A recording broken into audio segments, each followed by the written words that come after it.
Berarti kalau sekarang kita masih hidup, masih ada rezeki bagi kita atau tidak? Yakin masih ada? Apa rezekinya? Bukankah membuka mata rezeki?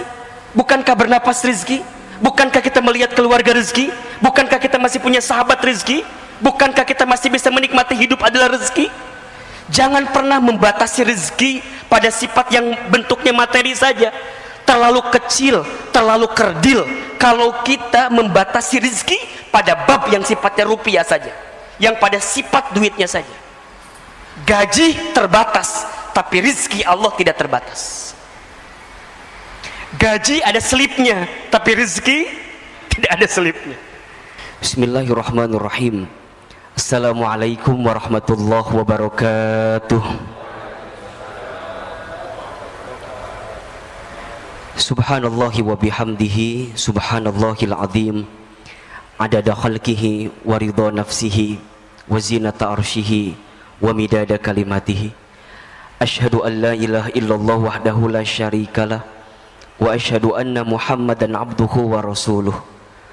Allahumma sholli ala sayyidina Muhammadin sallallahu alaihi wasallam. Dan tentu kita berharap kepada Allah, setiap hari yang kita jalani adalah hari-hari yang kita isi dalam kebaikan dan perbaikan. Maka orang beriman yang cerdas dalam hidupnya adalah dia yang paling banyak mempersiapkan bekal untuk kehidupan setelah kehidupan dunia ini. Rasulullah SAW pernah menyampaikan, satu kali Rasul pernah ditanya oleh seorang, "Ya Rasulullah, siapakah orang beriman yang paling utama hidupnya, yang paling mulia hidupnya?" Maka Rasulullah SAW kemudian menjawab, orang beriman yang paling mulia, yang paling utama hidupnya adalah ahsanuhum khuluqa, yang paling baik akhlaknya. Kemudian seseorang itu bertanya kembali, lantas siapakah orang beriman yang paling cerdas dalam hidupnya? Maka Rasulullah SAW kemudian menjawab, yang paling cerdas dalam hidupnya adalah dia yang paling banyak ingat mati dan mempersiapkan bekal kematiannya. Allahu Akbar. Bapak Ibu yang dirahmati Allah, dalam beberapa hari kebelakang, bulan kebelakang, kita banyak mendengar kabar saudara kita, sahabat kita, teman kita, tetangga kita yang sudah dipanggil usianya oleh Allah Subhanahu wa taala, baik karena wabah COVID-19 atau karena penyakit yang lain. Apa sebenarnya renungan yang bisa kita dapatkan? Tentu yang paling utama adalah membuat kita harus semakin ingat, merenung bahwa kita semua juga sama, tinggal menunggu detak-detik perjumpaan dengan kematiannya saja. Yang membedakan mereka yang sudah diambil usianya dengan kita adalah hanya waktu take off-nya saja, hanya waktunya saja. Beliau lebih duluan, nah kita barangkali belum diberikan kesempatan untuk itu. Hanya kita semua percaya bahwa kita semua pasti akan berjumpa dengan bab yang namanya kematian itu. Kullu nafsin dha'iqatul maut. Setiap yang bernafas, setiap yang berjiwa pasti akan meninggal, pasti akan mati. Maka ada 3 wasiat yang pernah disampaikan oleh malaikat Jibril alaihi salam kepada baginda Nabi Muhammad sallallahu alaihi wasallam, yang saya kira wasiat ini perlu kita renungi juga oleh kita sebagai umat Nabi sallallahu alaihi wasallam agar kita bisa menjalani hidup dengan tenang dan bahagia. Ahilman, apa wasiatnya? Ada 3. Yang pertama, kata Jibril, "Ya Muhammad, wahai Muhammad, ishma syi'ta fa innaka mayyitun." Hiduplah kamu sesuka kamu ingin hidup, silahkan. Tapi ingat, fa innaka mayyitun, kamu akan berjumpa dengan yang namanya kematian. Maka Bapak Ibu hadirin yang dirahmati Allah, setiap saat ketika kita masih diberikan kesempatan hidup di dunia oleh Allah, ingatlah bahwa kita pasti akan kembali kepada Allah. Inna lillahi wa inna ilaihi raji'un. Ya. Sehingga Apa yang kita mintakan kepada Allah selama kita hidup? Selama kita hidup, kita pengen bener hidup selamat di jalan Allah dan wafat dalam keadaan baik di jalan Allah.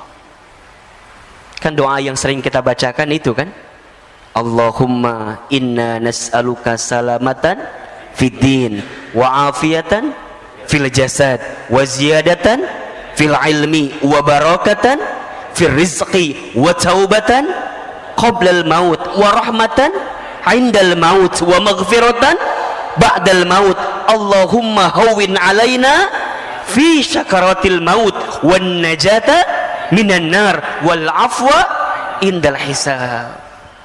Hidup selamat, sehat afiat, ilmu bertambah, rizki barokah, taubat sebelum wafat, rahmat ketika wafat, ampunan setelah wafat. Ya Rabb, ringankan sakaratul kami ya Rabbal alamin. Itu yang kita mintakan. Maka Bapak Ibu yang dirahmati Allah, berkali-kali Ahilman sampaikan kepada Bapak Ibu hadirin sekalian, kalau hari ini kita masih diberikan kesempatan usia oleh Allah, ingat dua hal saja. Yang pertama, boleh jadi karena amal kita masih sedikit, sehingga Allah berikan kesempatan usia agar di sisa usia ini kita sibuk beramal. Ya, kita tutupin kekurangan kita yang dulu gitu loh.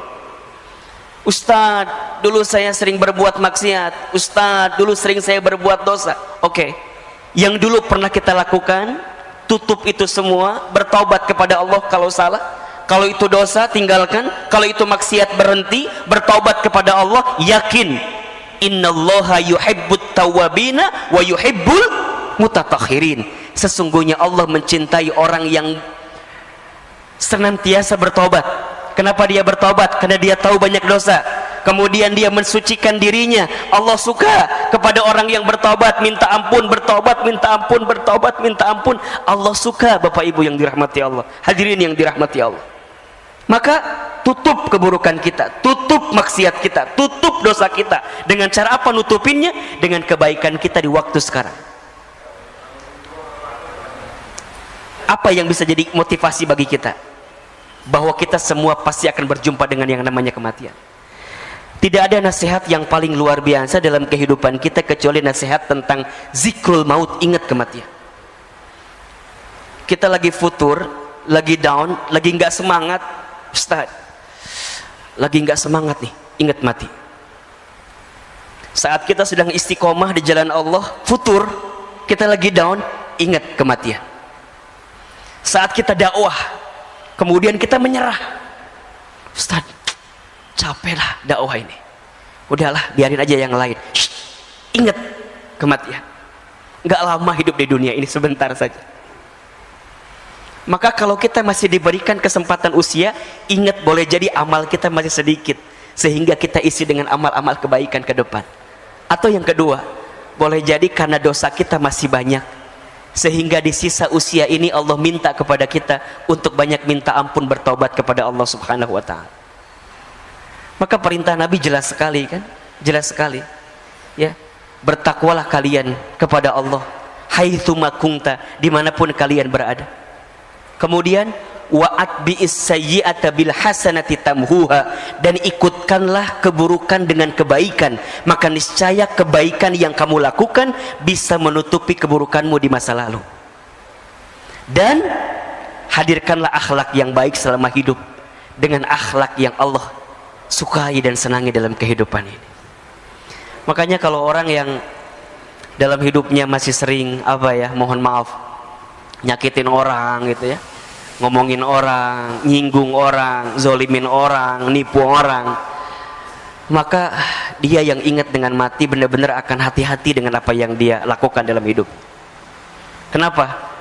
Karena setiap orang akan diwafatkan oleh Allah sesuai dengan kebiasaannya saat hidup di dunia. Jadi kalau Bapak Ibu hadirin ingin bertanya, Ahilman kira-kira bagaimana keadaan nanti saya setelah hidup di dunia ini? Simpel saja, lihat saja bagaimana kehidupan kita di dunia. Itu gambaran. Itu gambaran. Maka jangan pernah berhenti berbuat baik, karena kita tidak pernah tahu kebaikan mana yang akan menerangi alam kubur kita nantinya. Sederhana saja. Kalau bertemu orang senyum saja. Tabassumuka fi wajhi akhika shadaqatika. Senyummu di wajah saudaramu adalah sedekah. Ada seseorang yang ketika nanti dia kembali kepada Allah, ternyata kuburannya lapang, terang. Karena apa? Karena modal sedekah yang dihadirkan. Apa sedekahnya? Hanya dengan sekedar dia begitu menebar senyuman bagi semua orang. Bukankah kata Nabi, di antara amalan yang paling disukai oleh Allah salah satunya adalah sururun tudkhilhu 'alan nas, menempatkan kebahagiaan di hati orang lain. Jadi saat kita membahagiakan bagi orang, itu sudah jadi amal yang Allah sukai juga. Ya syukur-syukur kalau agak lebih gitulah, nggak hanya senyum gitu ya. Senyum plus transparannya gitu. Nah itu lebih keren banget itu. Karena begitu banyak orang yang sudah kembali kepada Allah, hari ini mereka minta dibangkitkan kembali, minta dihidupkan kembali. Apa permintaannya? Fa'asaddaqa wa akun minas solihin. Ya Rabb, jangan engkau wafatkan kami dan engkau hidupkan kami sebentar saja, maka aku akan menjadi ahli sedekah dan akan menjadi orang yang soleh. Maka nasihat pertama, wasiat pertama, ishma syi'ta fa innaka mayyitun. Hiduplah kamu sesuka kamu ingin hidup, tapi ingat kamu akan berjumpa dengan yang namanya kematian. Wasiat yang kedua, ya Muhammad, kata Jibril alaihi salam, wa ahbib man syi'ta fa innaka mufarriquh. Cintailah siapapun orang yang kamu cintai, silahkan, tapi ingat kamu akan berpisah dengan orang yang kamu cintai itu. Hari ini ayah bunda mencintai anak-anak gitu. Tapi ingat, sebesar apapun cinta kita kepada keluarga kita, akan ada satu masa, satu waktu kita berpisah dengan anak-anak yang kita cintai itu. Seorang suami mencintai istrinya, istri mencintai suaminya, silahkan. Tapi harus siapkan space di hati kita bahwa suatu saat pasti kita akan berpisah dengan orang-orang yang kita cintai itu. Barangkali ini pesan untuk kita yang boleh jadi dalam beberapa waktu ke belakang kehilangan seseorang yang kita cintai gitu. Ada seorang anak yang kehilangan orang tuanya, ada orang tua yang kehilangan anaknya, ada istri yang kehilangan suaminya, ada suami yang kehilangan istrinya, ada kita yang kehilangan sahabat, saudara yang kita cintai. Sikap terbaik adalah terima keadaan itu. Dan yang kedua, siapkan bekal terbaik agar kita bisa berkumpul kembali dengan orang yang kita cintai itu. Maka doakanlah orang-orang yang sudah kembali kepada Allah, karena mereka sungguh menanti doa-doa dari kita yang masih hidup ya. Doa-doa dari kita yang masih hidup sangat menanti, sangat menunggu. Tapi kan Ustadz, gitu kan, kadang ada bahasa tapi gitu. Saya tuh lah, kalau nggak ada suami saya, kalau nggak ada ayah saya, kalau nggak ada ibu saya, gimana kehidupan saya dan segala macamnya. Ya, yakin saja Allah selalu lebih tahu mana yang terbaik dibanding kita. Mungkin untuk kita pengennya beliau-beliau tuh masih ada gitu. Tapi ingat, catatan takdir Allah itu lebih baik daripada apa yang kita ketahui selama ini. Wa asa an takrahu syai'an wa huwa khairul lakum wa asa an tuhibbu syai'an wa huwa syarrul lakum wallahu ya'lamu wa antum la ta'lamun. Boleh jadi kamu membenci sesuatu padahal itu baik bagimu. Boleh jadi kamu menyukai sesuatu padahal itu buruk bagimu. Allah lebih tahu sedangkan kamu tidak mengetahuinya. Maka sikap pertama adalah terima bahwa kita pasti akan berpisah dengan orang yang kita cintai itu. So simpelnya, sederhananya, pesannya, ayah bunda, bapak ibu, jamaah, kalau hari ini kita masih bersama dengan orang yang kita cintai, maka cintailah mereka dengan sepenuh hati, dengan sepenuh cinta, karena kita akan merasakan kehilangan yang paling dalam ketika kita benar-benar kehilangan orang yang kita cintai itu. Maka belajarlah dari sekarang, para suami, para istri, belajarlah mencintai pasangan dengan sempurna, dengan sepenuh hati, dengan sepenuh cinta. Siapkan bekal terbaik bersama, agar ketika nanti kita berpisah di dunia, Allah kumpulkan kembali kita nanti di surganya Allah subhanahu wa ta'ala. Itu permintaan kita. Saya ditinggal orang tua saya ketika saya kecil. Sedih pasti, gelisah iya. Terus apa yang saya lakukan? Hari ini apa yang kita hadirkan? Kita berdakwah, kita belajar, kita menuntut ilmu, kita menyampaikan apa yang kita dapatkan dari guru-guru kita. Di antara motivasinya, ya Rob, kalau seandainya hamba di waktu kecil belum sempat bisa membalas kebaikan orang tua hamba, maka hamba bermohon kepadamu ya Rob, kalau hari ini ada sedikit ilmu yang hamba sampaikan kepada orang lain, tolong ya Rob, jadikan amal ini sebagai hadiah terbaik untuk orang tua hamba, agar kemudian nanti orang tua hamba bisa berkumpul kembali bersama hamba di tempat yang terbaik di hadapanmu ya Rabbal Alamin. Maka seorang anak yang ditinggal oleh orang tuanya, kalau kita ingin membahagiakan orang tua kita, tidak ada cara lain kecuali jadilah anak yang soleh. Itu, jadilah anak yang soleh. Doakan orang tua kita, beramal soleh, niatkan untuk orang tua kita, insya Allah mudah-mudahan nyampe jadi kebaikan buat orang tua kita. Idza matal insan in qata'a amaluhu illa min thalasin. Ketika manusia meninggal terputus semua amalnya. Ingat nih, perhatikan ya. Yang terputus amal siapa? Amal si mayit. Tapi kalau amal orang-orang yang beserta dengannya, bersama dengan dirinya, boleh jadi sampai. Apa diantaranya? Sodaqatin jariyatin, sedekah jariah. Maka Bapak Ibu yang dirahmati Allah, kalau kita masih diberikan kesempatan hidup hari ini, silahkan bersedekah jariah. Ustaz, orang tua saya dulu enggak sempat bersedekah, apakah boleh kita anaknya melanjutkan? Silahkan, insya Allah. Satu kali ada seorang sahabat bernama Sa'ad bin Ubadah radhiyallahu an bertanya kepada Nabi sallallahu alaihi wasallam, ya Rasulullah, aku ingin berbakti kepada ibundaku, tapi ibundaku sudah wafat. Bagaimana caranya agar aku bisa berbuat baik untuk ibundaku? Rasul kemudian menjawab, bersedekahlah untuk ibundamu. Kemudian sahabat ini bertanya kembali, ya Rasulullah, sedekah apa yang bisa aku berikan untuk ibundaku? Kata Nabi, sedekah air. Maksudnya gimana? Kata Nabi, bangunkan sumur atas nama ibundamu, maka insya Allah setiap sumur yang nanti keluar airnya digunakan oleh orang lain, maka setiap air yang mengalir itu akan sampai pahalanya untuk ibundamu yang sudah wafat. Maka ayo siapkan dari sekarang apa? Insya Allah akan mengalir terus deras. Kalau ada orang tuanya yang sudah wafat, coba tengok, kalau masih ada hartanya yang sekiranya bisa kita sedekahkan kepada kepentingan umat, keluarkan.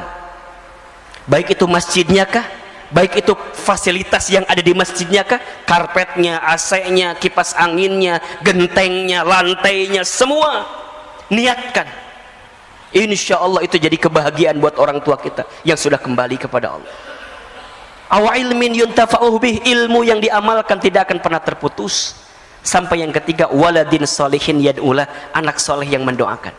Ketika memaknai anak soleh yang mendoakan ini, tidak terbatas pada anak kandung. Kalau anak kandung kalimatnya ibnin, tapi di sini waladin. Waladin itu berarti anak manusia. Siapa saja mereka? Siapa saja, selama mereka itu soleh, kemudian mendoakan si mayit tadi, maka insya Allah doanya akan sampai. Kalau ada seorang dosen, misalnya saya dosen, saya punya mahasiswa misalnya, kemudian saya kembali kepada Allah, mahasiswa saya soleh, mereka mendoakan saya, maka insya Allah doanya sampai. Itulah waladin solihin.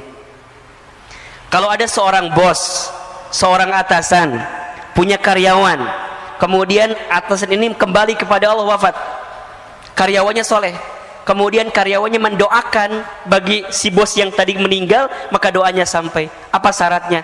Satu, soleh; dua, doakan. Pesannya apa? Selama kita hidup, selama itulah kita harus memperbanyak teman dan sahabat yang soleh. Agar apa? Agar saat kita kembali kepada Allah, ada yang mendoakan kita dengan kesolehan dan kebaikan. Sekarang coba evaluasi. Cek kontak handphone kita, cek grup WhatsApp kita, cek teman sosial media kita. Apakah banyak di antara mereka yang soleh, yang kelak kalau kita kembali kepada Allah mereka mendoakan kita? Bapak Ibu, saya itu dalam beberapa hari kebelakang tuh banyak merenung begini. Ya Rob, kalau seandainya usia saya sampai hari ini, apakah akan ada ya orang yang mendoakan saya atau tidak?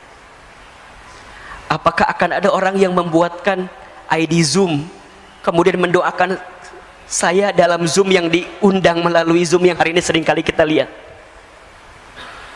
Bapak Ibu sering lihat kan sekarang ya, takziah virtual itu yang kemudian kita doa bersama gitu ya di Zoom.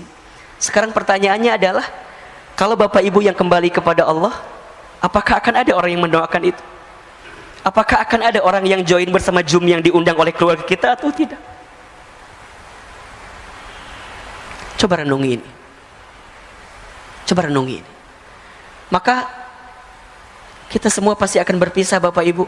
Selama kita hari ini masih bersama, ayo kita isi kebersamaan dengan kebaikan dan perbaikan ini.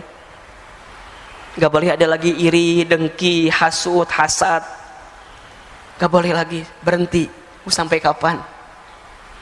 Gak lama kok hidup kita di dunia ini, sebentar saja. Kalau ada orang yang pernah menyakiti kita, maafkan. Mau sampai kapan kita mendendam rasa kepada orang yang pernah menyakiti kita? Belajar memaafkan saja. Belajar hidup dengan mencintai satu sama lain. Kalau ada orang yang berbeda paham, selisih paham, berbeda pendapat, ya sudah, cukup pada berbeda pendapat saja. Tapi jangan dimasukkan ke dalam hati, bahkan sampai muncul sifat benci di hati kita. Jangan. Sifat benci kepada orang lain yang kita tanam itu, itulah yang menjauhkan kita dari rahmat Allah Subhanahu wa ta'ala. Maka case close, bersih, selesai. Berpisah sebentar lagi kita. Maka ayo berdamai. Yang sering berantem, yang masih berantem, ya, berdamai, selesailah. Kita akan berpisah kok sebentar lagi. Yang ketiga wasiatnya, kata Jibril alaihissalam, ya Muhammad, wa'mal ma syi'ta fa innaka mazyun bih. Wahai Muhammad, lakukan saja apa yang ingin kamu lakukan, perbuat saja apa yang ingin kamu perbuat, tapi ingat, mazyun bih, kamu akan diminta pertanggungjawaban dari apa yang kamu lakukan. Apa yang perlu kita sadari? Banyak. Satu, sadar kalau kita hamba Allah yang sangat lemah. La haula wa la quwata illa billah. Apa yang kita sombongkan dalam hidup ternyata tidak ada yang pantas kita sombongkan, karena hakikatnya kita adalah manusia yang lemah. Yang kedua, Allah pengen kita sadar, boleh jadi selama ini banyak dosa-dosa yang pernah kita lakukan, banyak maksiat yang pernah kita kerjakan, sehingga kita harus sadar diri betul bahwa kita harus segera bertaubat kepada Allah. Akui kalau kita zalim, akui kalau kita salah. Bukankah sifat pengakuan diri terhadap kesalahan itu adalah sesuatu yang sangat disukai oleh Allah dalam diri kita? Ketika Nabi Adam alaihissalam itu dikeluarkan dari surga karena berbuat sesuatu yang dibenci oleh Allah, apa yang Nabi Adam melakukan? Berdoa dengan mengakui kesalahannya. Rabbana dzalamna anfusana wa illam taghfir lana wa tarhamna lanakunanna minal khasirin. Rabbana dzalamna, ya Rabb, dzalamna, kami zalim. Akui salah. Ketika Nabi Yunus terlockdown di perutnya ikan paus, apa yang Nabi Yunus lakukan? Berdoa. Doanya apa? Pengakuan tentang kesalahan, tentang kekurangan. Diabadikan juga dalam Al-Quran. La ilaha illa anta Subhanaka inni kuntu minadz zalimin. La ilaha illa anta, tiada Tuhan selain Engkau ya Allah. Subhanaka, maha suci Engkau.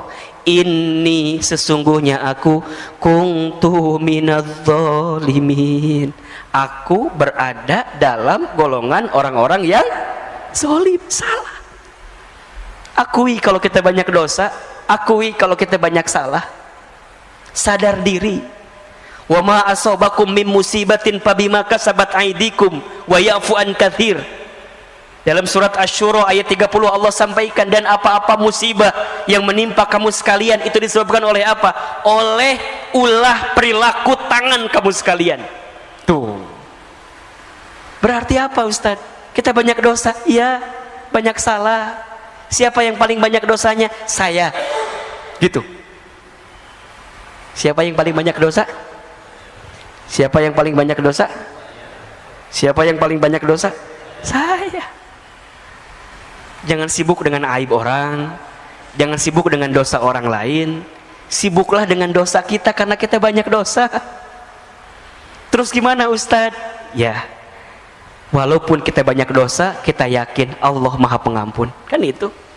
Maka apa yang ketiga? Sadar diri bahwa tidak ada yang bisa menolong kita kecuali siapa? Allah. Itu. Di tengah kondisi ujian ini, Allah pengen kita makin berserah kepada Allah, makin yakin ke Allah, makin bersandar ke Allah. Jangan-jangan selama ini kita jauh dari Allah. Akui kita lemah, akui kita banyak dosa. Yang ketiga, akui, sadar kalau kita butuh pertolongan Allah Subhanahu wa ta'ala, karena tidak ada yang bisa menolong kita kecuali Allah. Hasbunallah wa ni'mal wakil, ni'mal maula wa ni'man nasir. Itu ada satu doa, ini bagus sekali, doa yang dibacakan oleh Nabi Musa alaihissalam ketika menyeberangi lautan bersama Bani Israel. Boleh Bapak Ibu amalkan doa ini ya. Hafal nggak doanya? Pernah dengar belum kira-kira ya? Doanya, Allahumma lakal hamdu wa ilaikal mustaka wa antal musta'an wa la hawla wa la quwwata illa billahil aliyyil azim. Coba saya sekali, Bapak Ibu sekali. Allahumma lakal hamdu wa ilaikal mustaka wa antal musta'an wa la hawla wa la quwwata illa billahil aliyyil azim. Ini doanya. Doa ketika Nabi Musa menyeberangi lautan bersama Bani Israel. Jadi bahasanya lagi mepet nih, lagi himpit kan? Di depan lautan, di belakang pasukan Firaun. Ya kan? Mikirnya ke depan udah pasti kecebur ke laut, kalau balik ke belakang ditangkap oleh Firaun. Bingung kan apa yang terjadi? Maka keluarlah doa yang tadi. Allahumma ya Allah, lakal hamdu, hanya untukmu segala pujian ya Rabb. Wa ilaikal mustaka, dan hanya kepadamu lah aku mengadu ya Rabb gitu. Hanya kepadamu lah aku curhat. Hanya kepadamu lah aku menggelisahkan urusanku, masalahku, kesulitanku, persoalanku, bebanku. Wa ilaikal mustaka, hanya kepadamu ya Allah mustaka. Ishtaka ya Rabb, aku ngadu, aku ngeluh ya Rabb. Bapak Ibu, ngeluh tuh boleh apa enggak? Boleh, asalkan ngeluhnya sama siapa? Punten. Ngeluh sama Allah boleh, berarti doa. Yang tidak boleh adalah ngeluh kepada manusia. Kalau kita ngeluh kepada manusia, berarti kita tidak ridho dengan apa yang Allah berikan, dan kita tidak bersandar kepada Allah. Ngeluh Ustaz, wa ilaikal mustaka, kepada Allah. Kenapa harus kepada Allah? Apa kata Nabi Musa? Wa antal musta'an ya Rabb, karena hanya Engkau yang bisa menolong kami ya Rabb. Ya Rabb. Yang bisa menolong kita siapa? Allah. Wala haula wala quwata illa billah. Sungguh tidak ada daya upaya, tidak ada kemampuan kecuali Engkau ya Rabb yang memberikan kemampuan kepada kami. Maka hari ini Bapak Ibu yang dirahmati Allah Subhanahu wa taala, kita diajarkan untuk benar-benar bersandar kepada Allah. Hati-hati. Hati-hati ya. Jangan bersandar kepada selain Allah. Berharap kepada manusia adalah patah hati yang disengaja. Kalau ingin bahagia, berharapnya sama Allah saja. Hari ini kita berharap kepada apa yang kita lakukan juga salah, tapi berharaplah kepada Allah. Di tengah pandemi, prokes jalan terus, harus. Itu ikhtiar kita. Vaksin, bismillah, jalan terus. Tapi ingat, di balik itu semua, kita harus bertawakal kepada Allah. Bismillahirrahmanirrahim. Allah, la haula wa la quwata illa billahil aliyyil azim. Kesombongan kita, keangkuhan kita yang tidak bersandar kepada Allah lah yang kemudian akan mengundang azab dalam diri kita, musibah dalam diri kita, dan sesuatu yang menyakitkan dalam diri kita. Maka ya, jalani ikhtiar dengan terbaik, tapi ingat yang menentukan semuanya adalah Allah. Maka sadar diri betul, banyak minta pertolongan kepada Allah ya. Banyak minta ampun kepada Allah, karena di tengah kondisi ini Allah sangat menanti-nanti doa-doa kita. Allah menanti-nanti apa yang kita hadirkan. Termasuk di tengah kondisi seperti ini, yang benar-benar kita perlu hadirkan selama hidup adalah sikap kita dalam menyikapi semuanya. Tolong catat baik-baik ya. Ada 4 kunci hidup bahagia ini. Yang pertama, ridho dengan apa yang Allah berikan kepada kita. Ini penting sekali. Allahumma raddini biqada'ika wasobirni ala balaika wa'uzi'ni syukra ala ni'amaika. Ya Rabb, berikan aku kemampuan untuk ridho dengan segala ketentuan. Sikap ridho, terima kalau ini sudah terjadi, terima kalau ini terjadi, kalau ini menimpa kita. Berhenti menggelisahkan keadaan, berhenti mengeluhkan keadaan, karena kita yakin apa yang Allah datangkan dalam kehidupan kita ada hikmah yang sedang Allah siapkan untuk kita. Pentingnya sikap ridho, karena Allah hanya akan bersama dengan orang-orang yang ridho. Rasulullah SAW bersabda, Inna idhamal jazai ma'a idhamil balai. Sesungguhnya beratnya ujian, besarnya pahala itu tergantung beratnya ujian. Innallaha idza ahabba qauman ibtalahum. Sesungguhnya Allah apabila sedang mencintai suatu kaum, seorang hamba, ibtalahum, maka Allah segerakan ujian bagi mereka. Faman radiya falahur ridho. Barang siapa yang ridho dengan segala ketentuan Allah, maka di dalamnya ada keridhaan Allah. Waman sakhita, dan barang siapa yang murka, yang benci, yang marah dengan segala ketentuan Allah, falahus sukhtu, maka di dalamnya ada kemurkaan dari Allah. Maka sikap pertama ridho, terima dengan keadaan yang kita dapatkan saat ini. Yang kedua, ikhlas ketika melakukan sesuatu. Ridho saat menerima, ikhlas saat melepas. Lakukan sesuatu karena Allah. Belajarlah melakukan sesuatu karena Allah. Inna sholati wa nusuki wa mahyaya wa mamati lillahi rabbil alamin. Yang ketiga, sabar ketika diberi musibah. Dan yang keempat, syukur ketika diberi nikmat. 4 kunci bahagia. Ridho ketika menerima, ikhlas ketika melepas, sabar ketika ditimpa musibah, syukur ketika diberi nikmat.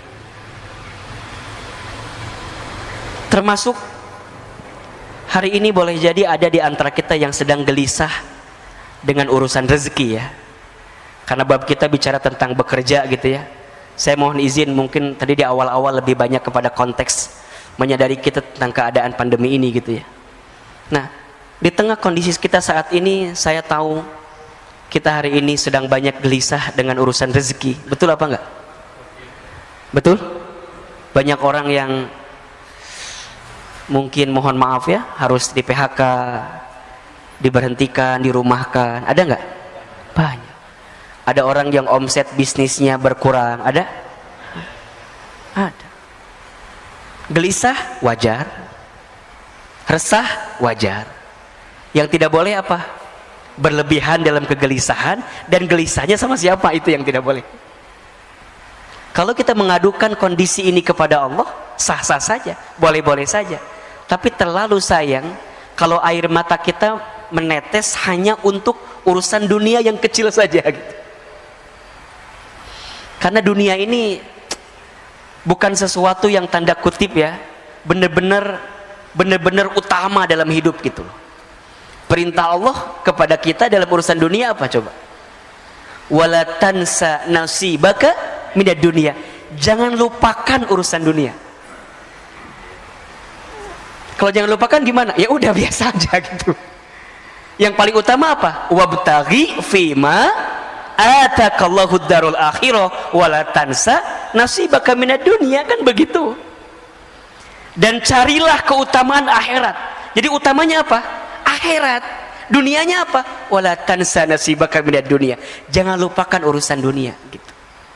Bahkan kalau kita merujuk ayat lain, perintah Allah dalam urusan dunia apa? Famshu fi manakibiha. Jalanlah. Jalan tuh gimana? Ya jalan aja gitu. Tapi kalau urusan akhirat apa? Wasari'u ila magfiratin min rabbikum. Dan berlarilah, kan gitu. Wasari'u, dan berlarilah mengejar ampunan Allah, surganya Allah. Kalau urusan dunia apa? Famshu fi manakibiha. Berjalanlah. Oh berarti Ustadz nggak penting atau dunia tuh? Iya, salah juga. Dunia itu penting, tapi bagaimana cara kita meletakkan kepentingan dunia, itu yang harus proporsional. Hari ini urusan rezeki, gimana cara menyikapinya Ustadz? Galau betul, gelisah betul Ustadz, bingung Ustadz. Tentang rezeki ya, catat, ada 4 sikap yang perlu kita hadirkan. 1, rezeki sudah tertakar, tak mungkin tertukar. Ulangi apa Bapak Ibu? Saya sekali Bapak Ibu sekali ya. Rezeki sudah tertakar. Rezeki sudah tertakar, tak mungkin tertukar. Yakin atau tidak? Percaya atau tidak? Serius? Benar? Betul? Terus kenapa masih gelisah? Cicilan belum dibayar Ustaz. Apa Bu? Ustaz, apakah setiap manusia yang hidup sudah tertakar rezekinya? Sudah. Surat Hud ayat 6, perhatikan. Surat Hud ayat 6. Ini ayat yang kalau saya lagi gelisah urusan rezeki, Bapak Ibu, Ahilman juga sering gelisah urusan rezeki. Manusia biasa. Kalau saya sedang gelisah, saya buka ayat ini. Ya. Apa kata Allah? A'udzubillahi minasyaitonirrajim. Bismillahirrahmanirrahim. Wa ma min dabbatin fil ardi illa 'alallahi rizquha. Tuh. Wa ma min dabbatin, dan tidak ada makhluk yang melata hidup fil ardi, di muka bumi. Jadi bahasa gampangnya, makhluk yang melata aja gitu. Makhluk yang melata aja gitu. Apalagi kita yang tidak melata. Kita melata atau tidak? Yang melata contohnya apa? Apa Bu yang melata? Cicak. Cicak ada rezekinya atau tidak? Rezeki cicak apa? Nyamuk. Nyamuknya datang sendiri atau cicak yang nyamperin nyamuk?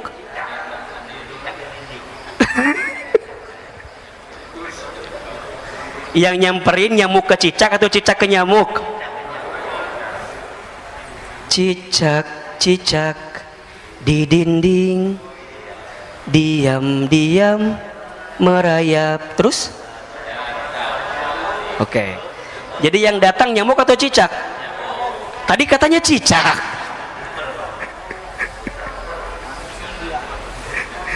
Tidak usah memperdebatkan nyanyian itu lah ya. Bapak Ibu, ini banyak orang yang lupa tuh. Ada konteks yang pertamanya apa? Cicak di mana kerjanya? Kantor cucak di mana? Di dinding. Ya. Apa kerjaan cucak? Diam-diam merayap. Ini ada diam-diam merayap. Itu ikhtiar atau bukan? Itu usaha atau bukan? Ya. Ya, betul nggak? Ya, konteksnya sebelum ke sana nih. Nanti itu akan ada pada sikap kedua. Sikap pertamanya illa 'alallahi rizquha, dan setiap manusia yang hidup, makhluk yang hidup, bahkan yang melata pun 'alallahi rizquha, dijamin oleh Allah rizkinya. Maka kalau hari ini ayah, bunda, bapak, ibu, kita semua jamaah yang hadir masih diberikan kesempatan hidup oleh Allah, maka di saat yang bersamaan Allah masih menyiapkan jatah rezeki untuk kita. Kalau hari ini kita masih bangun dari tidur kita, masih membuka mata kita, masih menghembuskan nafas kita, maka di saat yang bersamaan tolong catat baik-baik, masih ada jatah rezeki untuk kita.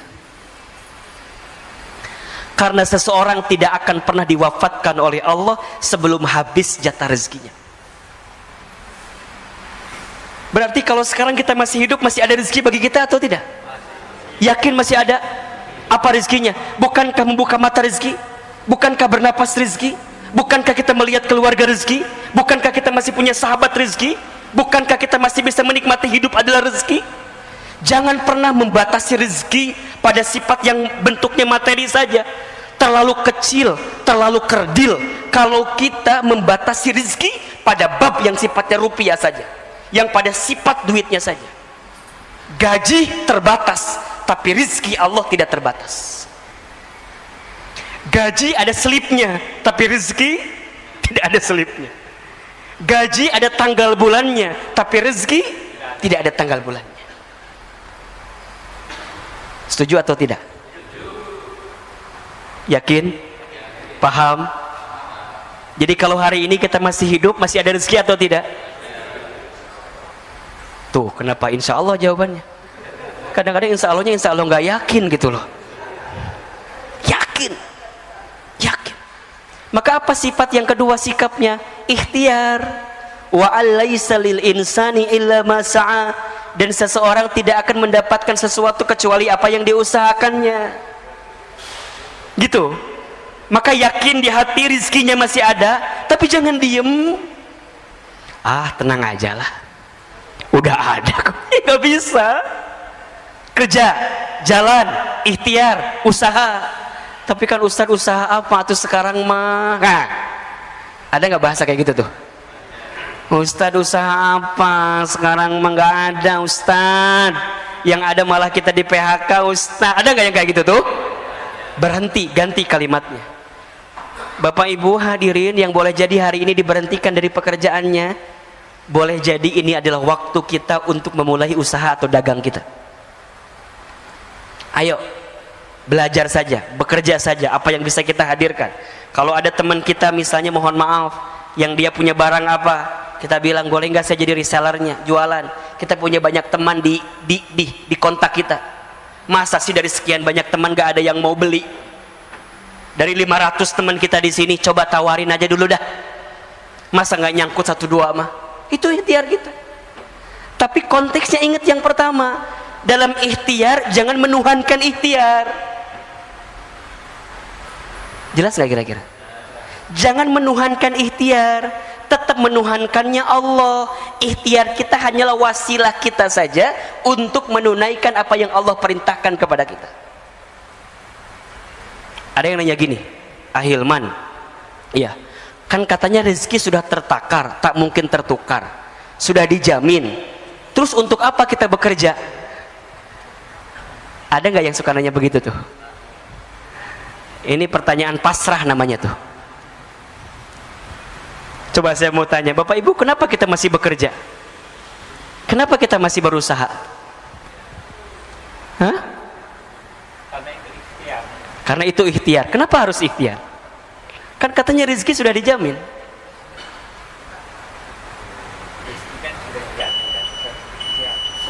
Oke, kalau Bapak Ibu belum bisa menjawab ini, berarti selama ini kita masih menuhankan ikhtiar kita. Cukup sampai sini kajian kita? Atau lanjut? Tunggu sebentar ya. Gini, Bapak Ibu, ikhtiar, usaha, dagang, kerja itu adalah bagian kewajiban kita untuk memenuhi perintah Allah dalam kehidupan kita. Itu jelas? Bekerja, berikhtiar, berusaha itu adalah bentuk pemenuhan kewajiban kita kepada Allah atas perintah Allah kepada kita. Allah memerintahkan kita untuk bekerja, Allah memerintahkan kita untuk berikhtiar, Allah memerintahkan kita untuk berusaha, gitu. Tapi Allah tidak minta kita menentukan hasilnya, karena hasilnya Allah yang sudah menakarnya. Betul? Justru kalau kita tidak bekerja, kita akan diminta pertanggungjawaban oleh Allah karena kita nggak bekerja, karena kita nggak berusaha, karena kita nggak berikhtiar. Seorang suami, seorang ayah, kepala keluarga, di rumah tangga, di keluarganya, apa di antara kewajiban kita sebagai seorang suami? Bekerja, mencari nafkah, itu kewajiban. Berarti kalau kita tidak bekerja, tidak mencari nafkah, kelak kita akan dihisab oleh Allah Subhanahu wa taala. Hei Hilman, misalnya, kamu jadi suami, kamu jadi ayah, kamu nggak bekerja, kamu nggak mencari nafkah, kamu nggak berusaha, kamu ngapain aja? Itu yang akan ditanya.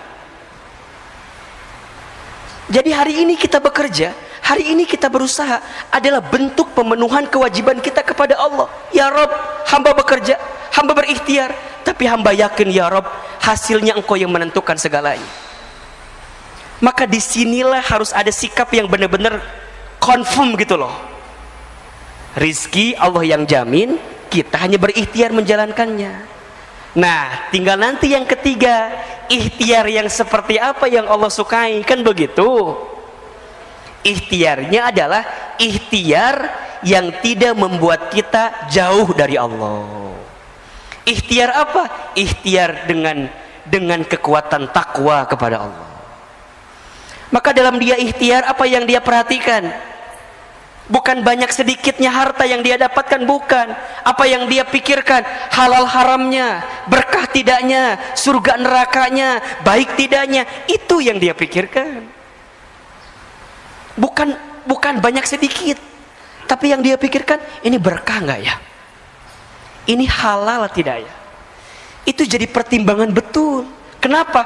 Karena bekerja yang dihiasi dengan ketakwaan kepada Allah, maka itulah yang akan mengantarkan keberkahan dalam hidupnya. Wa may yattaqillah yaj'al lahu makhraja wa yarzuqhu min haitsu la yahtasib. Dan barang siapa yang bertakwa kepada Allah, dalam bekerjanya ada ketakwaan kepada Allah. Satu, dia tidak meninggalkan perintah Allah, tahu betul mana prioritasnya. Ketika datang panggilan azan, panggilan sholat, kemudian dia berhenti sejenak, tunaikan perintah Allah. Ketika memilah-milih pekerjaan, maka dia pilih-pilih benar-benar pekerjaannya. Bukan hanya gajinya besar atau kecil, bukan, tapi ini berkah nggak ya? Ini halal nggak ya? Ustadz, apa itu ukuran berkah? Dua ukuran berkah itu. Satu, berkah itu kan maknanya ziyadatul khair ya, bertambahnya kebaikan. Ada dua indikatornya. Satu, bertambah ketaatan kita kepada Allah. Yang kedua, bertambah manfaat kita kepada manusia. Nah, itu berkah tuh. Jadi kalau hari ini Bapak Ibu ingin mengukur apakah pekerjaan saya berkah, apakah harta saya berkah, lihat dua hal tadi. Satu, apakah membuat kita makin dekat dan taat ke Allah atau tidak. Kalau dengan pekerjaan ini malah kita malah jauh dari Allah, melakukan semua yang Allah larang, malah di dalamnya mohon maaf ada dosa, ada maksiat, nggak berkah sebanyak apapun yang kita dapatkan. Dan yang kedua, bermanfaat bagi manusia yang lain. Tinggal yang keempat, nanti hasilnya apa? Kita serahkan hasilnya kepada Allah. Yakin rezeki dijamin oleh Allah. Dua, ikhtiar sebagai bentuk kewajiban kita atas perintah dari Allah. Yang tawakal itu adanya di awal, di tengah, atau di akhir? Di mana? Di semuanya. Tawakal sebelum ikhtiar. Apa contohnya? Apa? doa, ya kan? Niatnya benar. Hari ini kita sholat subuh, sebelumnya sholat tahajud. Ini tawakal sebelum ikhtiar kita gitu loh. Datangi Allah, ketuk pintu langitnya, angkat kedua telapak tangan, munajat kepada Allah, minta sama Allah. Kadang-kadang fokus kita lebih sibuk kepada pekerjaan kita, tapi kita nggak ngetuk pintunya Allah sebelum kita bekerja. Kita ini kadang-kadang kalau ketinggalan kereta, sibuknya minta ampun. Tapi kita lupa ini untuk menengadahkan tangan, untuk bermohon kepada Allah dengan urusan-urusan dunia kita agar Allah menuntun kita. Maka ada tawakal sebelum ikhtiar. Bagaimana caranya? Datangi Allah, bangun di sepertiga malam, sholat tahajud, munajat, zikir, doa, muhasabah, nangis di hadapan Allah.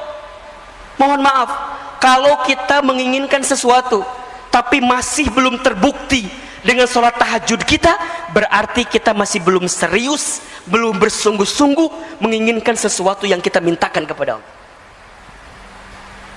Maka hari ini Bapak Ibu, sahabat saya yang sedang sulit urusan dunianya, urusan rezekinya, ayo bangun di sepertiga malam, minta sama Allah. Nangis kalau bisa. Bukankah waktu sepertiga malam itu adalah waktu yang sangat istimewa? Janji Allah kepada kita surat Al-Isra 79. Wa minal laili fatahajjad bihi nafilatan laka asa ayyab'asaka rabbuka maqaman mahmuda. Dan di waktu malam fatahajjad bihi, bangunlah kamu. Untuk apa? Dirikan salat tahajud nafilatan laka, sebagai tambahan untuk dirimu. Apa yang Allah janjikan kepada kita?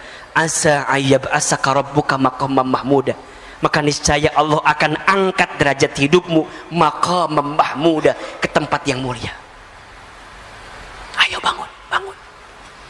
Ini bagian ikhtiar kita tawakal kepada Allah. Kemudian sholat 2 rakaat sebelum subuh. Bukankah kita tahu pesan dari Nabi SAW, barang siapa yang menunaikan sholat 2 rakaat sebelum waktu subuh, maka sama dengan dia mendapatkan pahala seperti mendapatkan apa? Dunia beserta isinya. Itu baru sholat sunnahnya 2 rakaat sebelum subuh. Gimana sholat subuhnya? Gitu cara membacanya. Kadang-kadang kita mah, Ustadz, berarti cukup atau Ustadz ya 2 rakaat sebelum subuh, subuhnya nggak sholat. Salah ini. Sebelum subuhnya aja udah dapat dunia beserta isinya, apalagi sholat subuhnya. Apa yang dia dapatkan? Dunia, akhirat, semua. Bahkan barang siapa yang salat subuh berjamaah di masjid, maka fi zimmatillah, maka di hari itu dia sedang berada dalam penjagaan Allah Subhanahu wa taala. Insyaallah. Kalau sudah Allah jaga, apa yang kita risaukan? Kalau sudah Allah jaga, apa yang kita gelisahkan? Betul atau tidak? Berarti ada tawakal sebelum ikhtiar. Yang kedua, tawakal ketika ikhtiar. Gimana maksudnya? Kita hanya memilih mana yang baik menurut Allah, bukan yang baik menurut kita. Karena yang baik menurut kita belum tentu baik di mata Allah, tapi yang baik menurut Allah itu pasti baik untuk kita. Maka benar-benar dia pertimbangkan, ini baik nggak ya, ini enggak ya, ini halal nggak ya, ini haram nggak ya. Itu tawakal kepada Allah. Dan dia tidak meninggalkan kewajibannya kepada Allah. Termasuk kewajiban kita kepada Allah adalah ikhtiar dan usaha kita. Sampai yang ketiga, tawakal ba'da ikhtiar. Tawakal setelah ikhtiar. Kita serahkan hasilnya kepada Allah. Maksimalkan ikhtiar, kuatkan doa, hasilnya kita serahkan kepada Allah, karena Allah lebih tahu apa yang diberikan untuk kita semua. Maka Bapak Ibu yang dirahmati Allah, hadirkan syukur di hati kita. Betul-betul bersyukur. Banyak sekali nikmat yang Allah berikan kepada kita. Belajarlah menghadirkan sifat qanaah namanya. Qanaah itu merasa cukup dengan apa yang Allah berikan kepada kita. Dalam urusan apa? Urusan dunia. Merasa cukup. Ya, cukup. Kan enak ya Pak? Hidup cukup tuh enak gak Pak? Enak, cukup. Mau renovasi rumah? Cukup. Mau ganti kendaraan? Cukup. Anak SPP sekolah? Cukup. Apalagi? Naik haji? Cukup. Mau umroh? Cukup. Nikah lagi? Okay. Jangan itu maaf. Cukup. Cukup. Insya Allah. Dan ada satu doa kan yang Nabi juga anjurkan kepada kita kalau kita keluar rumah dalam ikhtiar. Bismillahirrahmanirrahim. Allah la haula wala quwata illa billah. Barang siapa yang membaca doa ini ketika keluar rumahnya untuk ikhtiar, maka Allah akan berikan kecukupan, ketenangan dan keselamatan. Dah. Pada akhirnya ujungnya apa? Kita kembali kepada Allah. Maka siapkan rezeki yang halal saja, siapkan rezeki yang berkah saja. Jangan gelisahkan rezekimu, karena rezeki sudah tertakar, tak mungkin tertukar. Tapi gelisahkanlah bagaimana caramu mendapatkan rezeki itu, karena itu yang akan Allah tanya dalam kehidupan kita. Allah nggak akan nanya berapa banyaknya, enggak. Tapi Allah akan nanya gimana dapatnya, kan gitu. Pakai apa, dibelanjainnya kemana, itu. Halo, jelas tidak? Kalau ditanya banyaknya, PPATK lebih tahu dibanding dibanding kita, karena sudah ada transaksinya kan?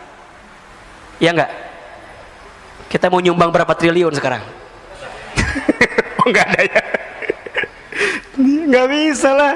Ya orang enggak ada uangnya gimana kalau memang kalau memang kita enggak bisa, ya enggak bisa lah gitu. Makanya kalau urusan banyak sedikit relatif, betul enggak? Banyak menurut saya belum tentu banyak menurut Bapak Ibu.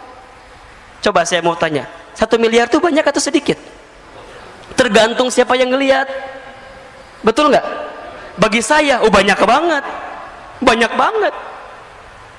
Karena boleh jadi belum pernah saya ngelihat uang 1 miliar depan mata saya. Tapi bagi Bapak Ibu jamaah MRBJ kan 1 miliar mah tuh, ngedip doang kali. Ya, jamaah Bintaro kan rumahnya aja minimal 4 miliar. Halo? Halo, jelas tidak? Terus apa yang kita gelisahkan sekarang? Halo? Apa yang kita gelisahkan? Kita masih Ustadz, susah. Itu. Saya sering kali ketemu orang itu Bapak Ibu. Kalau ketemu tuh gelisah gitu loh. Ustadz, susah sekarang hidupnya. Ya Allah, rumah dia segede Alaihim. Rumahnya segede Alaihim masih ngomong susah. Ya Allah. Saya bilang, Bapak di mana rumahnya? Bintaro. Sektor berapa? 9. Sektor 3. Masih ngomong susah. Ya Rob, gimana saya? Yang rumahnya bukan di Bintaro. Sekarang nggak tahu, besok mungkin di Bintaro kali. Ini banyak yang amin harus beli rumah di Bintaro kayaknya. Jadi masih ngomongin susah ya Rob. Coba deh, mulai hari ini bicaranya, Ustadz, alhamdulillah. Di tengah pandemi ini bahagia betul. Enak gak kalimat begitu? Enak. Walaupun susah, tapi kalimatnya bahagia. Nular ke kita, Pak. Nular. Bapak ketemu orang yang ngomongnya negatif mulu tuh, ngaruh ke kita. Ngaruh betul. Bapak ketemu orang ngomongnya curhat terus, gelisah terus, urusan dunia. Capek nggak, Pak? Capek. Kita juga sama, Pak. Masa kita harus ngomong dua-duanya? Ustaz, saya tuh lagi susah. Pak, Ustaz juga lagi susah. Ribet lah kalau begitu. Makanya saya mohon izin ya, mungkin Bapak Ibu yang sering ngobrol sama saya di MRBJ gitu ya, para pengurus, rasa-rasanya nanti kalau saya bicara selalu optimis aja gitu loh. Udah bismillah aja, yakin aja, sok ya, gitu. Minimal nyemangatin, walaupun belum tentu juga gitu Pak. Karena kalau kita negatif semua. Tapi kalau kita bicaranya yakin, optimis, positif, naikin imun, minimal naikin imun. Makanya Bapak Ibu nih punten ya, yang sering update status, udahlah, sekarang statusnya yang baik-baik aja dah. Jangan bikin status yang bikin kita gelisah galau, jadi penyakit buat kitanya. Makanya kalau ada yang statusnya nggak jelas, udah delete aja dah. Gak usah jadi teman kita, pusing. Imun kita turun Pak. Coba Bapak dapat berita yang kira-kira hoax dan segala macam, ngaruh nggak Pak? Ngaruh. Malah kalau bisa mah udahlah sosial media distancing lah, matiin lah liur. Pusing nggak kira-kira? Pusing. Coba bapak ibu ada status begini nih, gini nih contohnya nih, lapar. Status macam apa itu ya? Lapar. Tinggal makan gitu ya. Kalau ada itu juga. Kalau nggak ada gimana? Bukan, bapak kirim GoFood ke dia gitu loh. Ini cuma baca doang. Oh, alhamdulillah masih ada yang lapar, ya Allah. Berarti sama-sama saya lapar juga. Bismillah, yakin. Oh, ya Allah. Ternyata ada juga kondisi yang begini, doakan. Ayo, kalau kita berlebih harta, berikan. Coba, nggak pernah akan habis pak. Ya, harta itu kan dibagi 3 ya. Ada harta yang dimakan, ujungnya jadi kotoran, kan begitu ya. Ada harta yang disimpan, ujungnya jadi apa? Jadi simpanan. Kalau kita meninggal jadi apa? Jadi warisan. Kalau anak kita soleh jadi apa? Jadi kebaikan. Kalau anak kita salah, jadi sengketaan. Berantem dah, ya enggak? Yang ketiga, harta yang kita amalkan, yang jadi bekal kita sedekahkan, itu yang akan jadi jalan kita menuju Allah kelak nantinya. Maka ayolah hidup secukupnya saja, hidup yang cukup. Insya Allah mudah-mudahan kita lebih tegar, lebih yakin ya. Maka nasihatnya adalah kalau kita senang, senang sekedarnya. Kalau kita sedih, sedih sewajarnya, kan gitu. Pada akhirnya semua akan berhenti, pergi dan selesai. Kuncinya ridho saat menerima, ikhlas saat melepas, syukur saat diberi nikmat, sabar saat diberi musibah. Mudah-mudahan Allah berikan karunia kepada kita semua. Dan tentu kita berharap kepada Allah, setiap hari yang kita jalani adalah hari-hari yang kita isi dalam kebaikan dan perbaikan. Maka orang beriman yang cerdas dalam hidupnya adalah dia yang paling banyak mempersiapkan bekal untuk kehidupan setelah kehidupan dunia ini. Rasulullah SAW pernah menyampaikan, satu kali Rasul pernah ditanya oleh seorang, ya Rasulullah, siapakah orang beriman yang paling utama hidupnya, yang paling mulia hidupnya?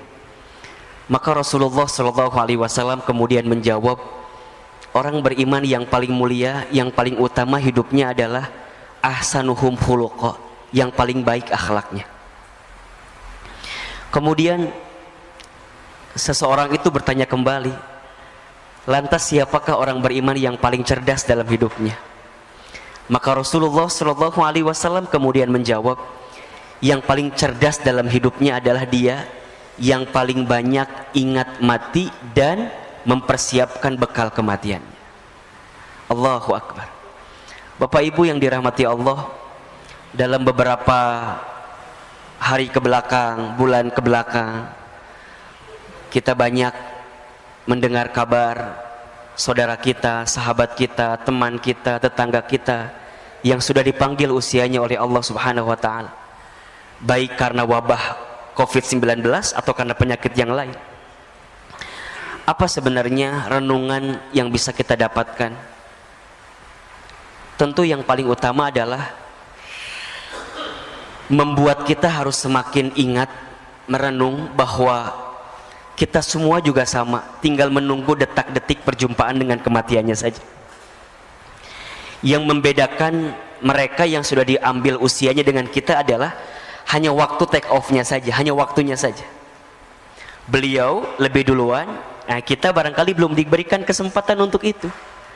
Hanya kita semua percaya bahwa kita semua pasti akan berjumpa dengan bab yang namanya kematian itu. Kullu nafsin dha'iqatul maut. Setiap yang bernafas, setiap yang berjiwa pasti akan meninggal, pasti akan mati. Maka ada 3 wasiat yang pernah disampaikan oleh malaikat Jibril alaihi salam kepada baginda Nabi Muhammad sallallahu alaihi wasallam, yang saya kira wasiat ini perlu kita renungi juga oleh kita sebagai umat Nabi sallallahu alaihi wasallam agar kita bisa menjalani hidup dengan tenang dan bahagia. Ahilman, apa wasiatnya? Ada 3. Yang pertama, kata Jibril, ya Muhammad, wahai Muhammad, ishma syi'ta fa innaka mayyitun. Hiduplah kamu sesuka kamu ingin hidup silahkan, tapi ingat, fa innaka mayyitun, kamu akan berjumpa dengan yang namanya kematian. Maka Bapak Ibu hadirin yang dirahmati Allah, setiap saat ketika kita masih diberikan kesempatan hidup di dunia oleh Allah, ingatlah bahwa kita pasti akan kembali kepada Allah. Inna lillahi wa inna ilaihi raji'un. Ya. Sehingga apa yang kita mintakan kepada Allah selama kita hidup, kita pengen benar hidup selamat di jalan Allah dan wafat dalam keadaan baik di jalan Allah. Kan doa yang sering kita bacakan itu kan, Allahumma inna nas'aluka salamatan fid din wa afiyatan fil jasad wa ziyadatan fil ilmi wa barakatan fil rizqi wa taubatan qabla al maut wa rahmatan indal maut wa maghfiratan ba'da